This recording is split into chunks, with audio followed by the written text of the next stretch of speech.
Allahu Akbar, Allahu Akbar, Allahu Akbar. Allahu Akbar kabiran walhamdulillahi katsiran. Wa subhanallahi bukratan wa asila. La ilaha illallah wallahu akbar. Allahu akbar walillahil hamd. Alhamdulillahilladzi ja'ala hadzal yawma 'iidan lil muslimin wal muslimat. Asyhadu an la ilaha illallah wahdahu la syarika lah. Wa asyhadu anna Muhammadan 'abdullahi wa rasuluh. Allahumma salli wa sallim wa barik ala sayyidina wa mulana Muhammadin wa ala alihi wa sahabatihi wa zurriyatihi wa ahli baitihi ajma'in. Amma ba'du, fa ya ikhwatal islam ibadallah, usikum wa nafsi bitaqwallahi wa ta'atihi faqad fazal muttaqun. Haitsu qala Allah ta'ala fi muhkamit tanzil, ya ayyuhalladzina amanu taqullaha haqqa tuqatih wa la tamutunna illa wa antum muslimun. Bapak Kapolda Nusa Tenggara Barat yang kami hormati, Bapak Wakapolda dan seluruh pejabat utama di Polda Nusa Tenggara Barat yang kami hormati, jamaah kaum muslimin dan muslimat yang dirahmati oleh Allah Subhanahu wa ta'ala. Sejak tadi malam kalimat takbir, tahmid dan tahlil menggema di seantero negeri sebagai ungkapan mengagungkan asma Allah Subhanahu wa ta'ala, sekaligus sebagai ungkapan syukur kita yang terdalam kepada Allah Subhanahu wa ta'ala atas segala nikmat yang Allah berikan kepada kita sekalian, baik nikmat untuk diri pribadi kita, keluarga kita, dan masyarakat kita. Termasuk yang tidak kalah penting adalah nikmat kita hidup di negeri yang aman dan nyaman, yang harus terus dirawat dan dijaga. Nikmat hidup di negeri yang gemah ripah loh jinawi, hidup di negeri yang damai di tengah keragaman. Kita syukuri kepada Allah Subhanahu wa ta'ala, dan mudah-mudahan Indonesia menjadi negeri yang baldatun thayyibatun wa rabbun ghafur, negeri yang dilimpahi rahmat dan karunia Allah Subhanahu wa ta'ala, dan senantiasa mendapatkan ampunan dan petunjuk Allah Subhanahu wa ta'ala. Amin ya rabbal alamin. Ma'asyiral muslimin wal muslimat, hafizakumullah. Setiap kita berada di 10 Zulhijjah, maka memori sejarah membuka dirinya kembali tentang 3 manusia agung yang diceritakan di dalam Al-Quran, yang menjadi dasar dari beberapa syariat dan menjadikan kita berkumpul di 10 Zulhijjah pada hari ini. Pada hari ini ada 2 kisah inspiratif dari 3 manusia agung yang disebutkan dalam Al-Quran, yaitu Nabiullah Ibrahim alaihissalam dan istrinya Hajar serta putranya Ismail alaihissalam. Kisah pertama adalah di mana ketika Allah Subhanahu wa ta'ala memerintahkan kepada Ibrahim alaihissalam untuk membawa istri dan anaknya dari negeri Syam, yang sekarang negeri Syam itu menjadi Palestina, Jordania, Syria dan Lebanon, menuju daerah yang disebut oleh Al-Quran biwadin ghairi zi zar'in 'inda baitikal muharram, yaitu lembah tandus yang tidak ditumbuhi tanaman apapun. Kita bayangkan kisah yang 4.500 tahun silam terjadi. Diceritakan oleh Al-Quran kepada kita bahwa ketiganya berjalan dengan berjalan kaki melintasi kurang lebih 2.000 km. Yang lebih hebat lagi, ketika sampai di tanah Mekkah Al-Mukarramah, datang perintah Allah Subhanahu wa ta'ala agar Ibrahim meninggalkan anak dan istrinya kembali ke negeri Syam. Kita bayangkan di tempat yang tandus, yang tidak ditumbuhi tanaman apapun, Ibrahim diperintah oleh Allah agar meninggalkan anak dan istrinya di tempat itu. Ada dua pertanyaan Siti Hajar kepada suaminya. Yang pertama, wahai suamiku, tegakah engkau meninggalkan kami berdua di tempat yang tandus seperti ini? Nabi Ibrahim tidak menjawab apapun. Tetapi begitu pertanyaan kedua dari Hajar kepada suaminya, wahai suamiku, apakah ini merupakan perintah Allah? Dengan mantap Ibrahim mengatakan, iya, ini adalah perintah Allah Subhanahu wa ta'ala. Maka dengan mantap Siti Hajar mengatakan, baiklah wahai suamiku, jikalau ini memang perintah Allah Subhanahu wa ta'ala, maka berangkatlah. Aku yakin bahwa Allah tidak akan menelantarkan kami berdua di tempat ini. Ma'asyiral muslimin hafizakumullah, kisah inspiratif yang kedua dari Ibrahim alaihissalam adalah ketika 6 tahun bersilam, 6 tahun kemudian, Allah perintahkan kembali Nabi Ibrahim untuk menengok anak dan istrinya. Sesampai di tempat itu, di Mekah Al-Mukarramah, Ibrahim bermimpi 3 malam berturut-turut di tanggal 8, 9, dan 10 Zulhijjah, bahwa ada mimpi yang merupakan wahyu agar ia menyembelih putranya Ismail alaihissalam. Dalam Al-Quran digambarkan, falamma balagha ma'ahu sa'ya qala ya bunayya inni ara fil manam anni asbahuka fanzur maza tara qala ya abati if'al ma tu'maru satajiduni insyaallah minas sabirin.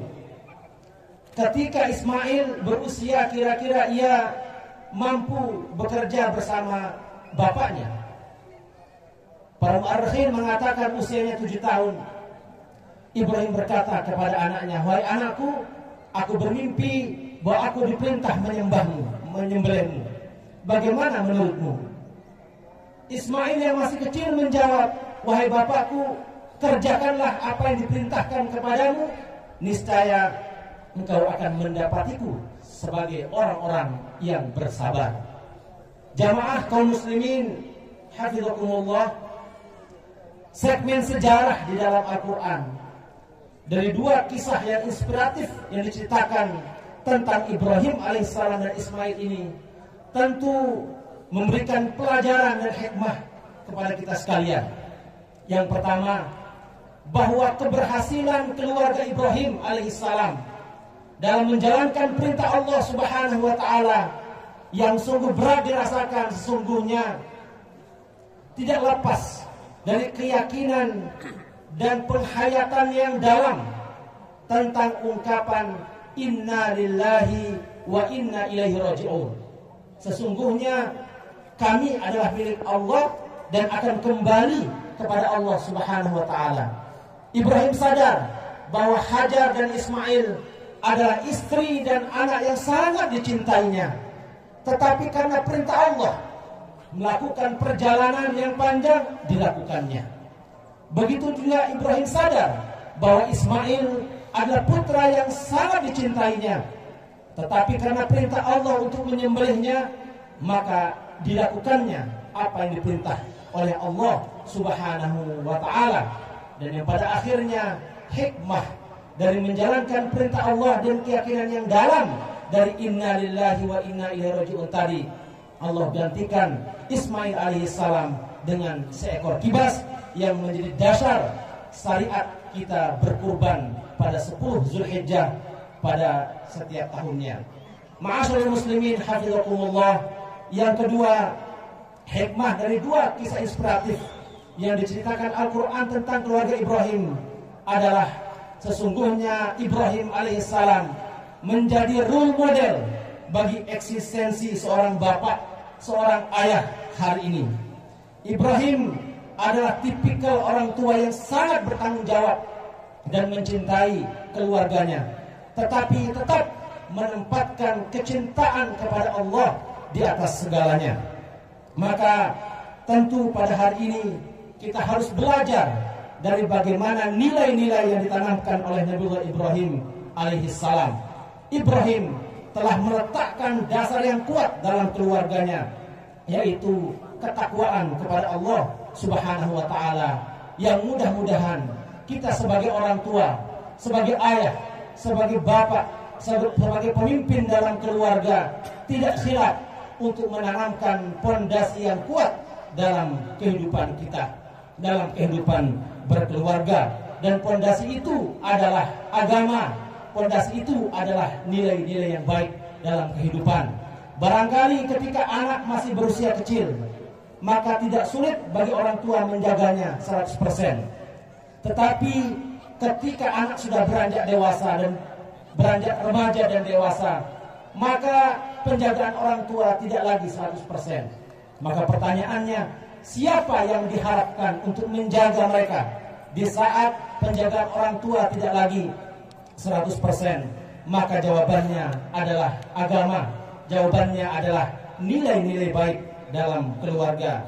Ma'asyiral muslimin hafizakumullah, yang terakhir dari kisah inspiratif yang diceritakan Al-Quran tentang ketiganya adalah eksistensi seorang perempuan yang bernama Siti Hajar. Hajar memiliki karakter yang kuat, memegang nilai-nilai dan prinsip yang kuat dalam kehidupan keluarganya. Dan mudah-mudahan ini menjadi inspirasi bagi perempuan-perempuan hari ini untuk mencontoh nilai dan karakter yang ditunjukkan oleh istri Ibrahim, yaitu Hajar, yang merupakan ibu dari Ismail alaihissalam. Karena bagaimanapun menyiapkan perempuan-perempuan hari ini sama artinya menyiapkan generasi-generasi yang hebat di kemudian hari.